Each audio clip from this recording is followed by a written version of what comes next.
Deux supports sont proposés pour investir dans des valeurs mobilières. Le compte titre et le plan d'épargne en action, le fameux PEA. C'est une enveloppe d'investissement à redécouvrir compte tenu de l'augmentation de la fiscalité sur les revenus du patrimoine. Mais quels sont les avantages comparés?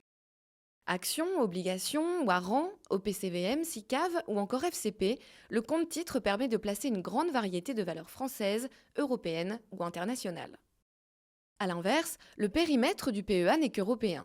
Et certaines valeurs mobilières, comme les warrants ou les SII, stocks d'investissement immobilier, n'y sont pas éligibles. Les conditions d'ouverture ne sont pas les mêmes non plus. Compte titre ou PEA, aucun montant minimum n'est exigé à leur ouverture. Néanmoins, si les versements ne sont pas limités pour le compte titre, ils sont plafonnés pour le PEA.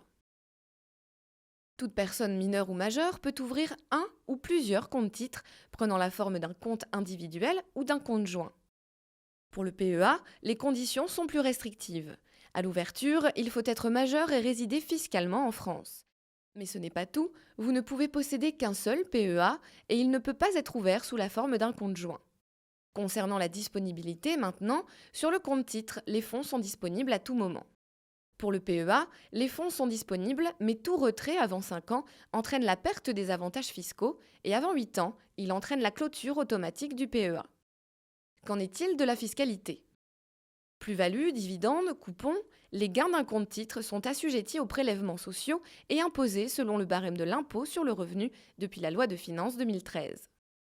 Dans un PEA, les gains sont exonérés d'impôt au-delà de 5 ans. En revanche, ils n'échappent pas aux prélèvements sociaux en cas de retrait ou de clôture.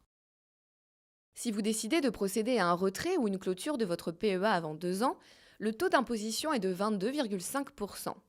Entre 2 et 5 ans, il est de 19%, auquel s'ajoutent les prélèvements sociaux. Enfin, après 8 années, plusieurs possibilités s'offrent à vous. Le retrait partiel, le PEA continue de fonctionner mais il n'est plus possible d'effectuer de nouveaux versements. Le retrait total qui clôture votre PEA, ou la rente viagère qui sera également exonérée d'impôt sur le revenu. Bien entendu, vous pouvez conserver votre PEA sans limite de durée. Conclusion, compte titres et PEA sont des enveloppes d'investissement complémentaires permettant d'optimiser la gestion d'un portefeuille de valeurs mobilières. Privilégiez le PEA pour les actions européennes et les produits à distribution de revenus. Privilégiez le compte titre pour la diversification et les produits de capitalisation. Quelle que soit l'enveloppe pour laquelle vous optez, gardez toutefois à l'esprit qu'investir en bourse comporte des risques de perte en capital et qu'il est essentiel de bien diversifier.